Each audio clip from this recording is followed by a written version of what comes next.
What's good? What's good, everybody? Welcome back to another episode of the Urban Platform Speaks. Make sure to like and subscribe as you come into the channel and check out the content. And with that being said, I want to speak on the recent reports of or something that Angel Reese said on her podcast. Angel Reese was interviewing the young lady. Her name is Dejanay Carrington, right? And they were talking about like the pay scale and uh and things of that nature when it comes to WNBA. And and the issue came up about possibly because going on a strike, right? Because possibly there might be a lockout, um not just a lockout, it might be a strike because Angel Reese and I think Dejanay Carrington don't think that the WNBA is paying them what they should get. And I to me it was kind of funny, the discussion, but it's also a situation where I think WNBA players really need to be careful, like when they start talking about strikes and stuff like that, because if the WNBA hasn't made money in like 30 years, and all of a sudden they have one really good season like last season, like last season they started to draw more attention because of that class that came in with Caitlin Clark, Angel Reese, Cameron Brink, and those other young ladies, and that drew a lot of attention to the WNBA, and so they had more success last year than they have had, in recent years. But even with that being said, the WNBA still lost. They said $40 million.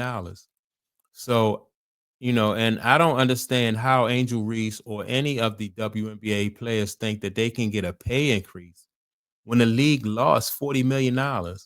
You know, so I think also I think that maybe they should wait. I think because I think they should wait at least a couple years, about 4 years, 3 or 4 years, until the league start to make a profit. Like I don't think right now that they'll be able to make a profit. You'll probably have some teams that'll do good or be close to making a profit, but they have 13 teams in the league.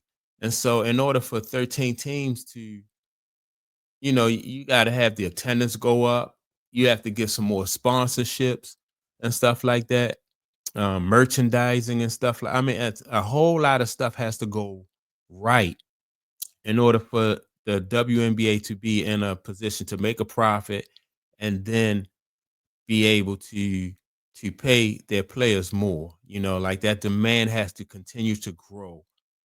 What you saw last year was not enough growth, in my opinion, because it was mainly centered around one player, Caitlin Clark. Their team did exceptional. I think the New York Liberty, I think they've been doing pretty good. What's the other team? The Las Vegas Aces, and these are mainly the teams that are in contention every year for like to win the championship.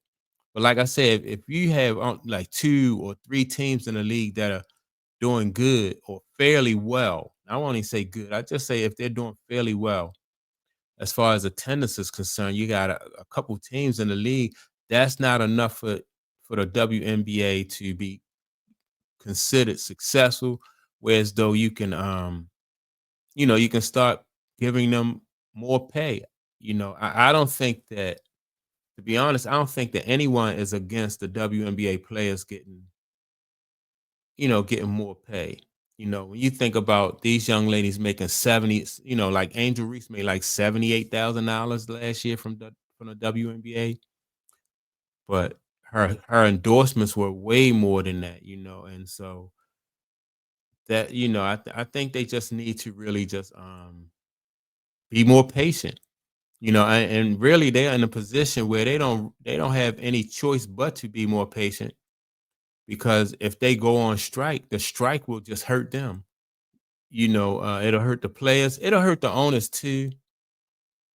So I don't think nobody wins in a strike, or a lockout. Like if the players push too hard and the owners feel like it's necessary to lock the players out, then I don't think that I don't think that WNBA win or the players win.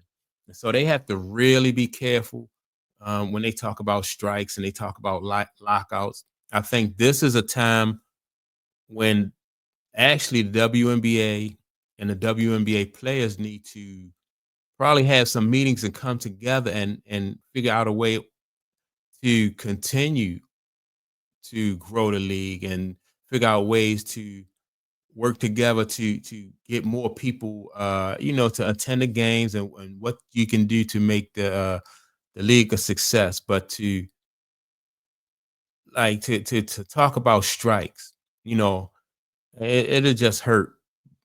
It'll hurt both sides. And so you, you know, even though and Angel Reese is in a much better position than most other WNBA players.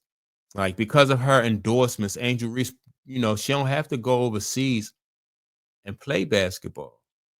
So during the off season, she can focus on different things instead of, flying over to Europe or Russia somewhere or what is flying to Asia somewhere to play basketball. So she don't have to worry about that.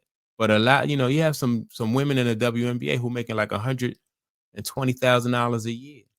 And so with $120,000 a year, you can't really afford to, you know, you can't strike. You living from paycheck to paycheck basically, and then now you have to go uh find other ways to supplement your income because players who are making more money and have more leverage want to strike, whereas though that will hurt like probably 90% of the league, like a strike would hurt them financially. Like the players, 90% of the players in the league, I believe a strike would really just hurt them.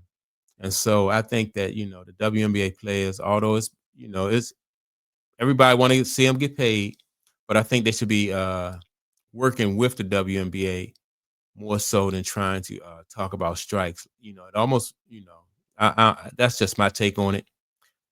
And that's all I got. So with that being said, make sure to like and subscribe. Don't forget to leave a comment, and I will check you all out in the next video. Peace.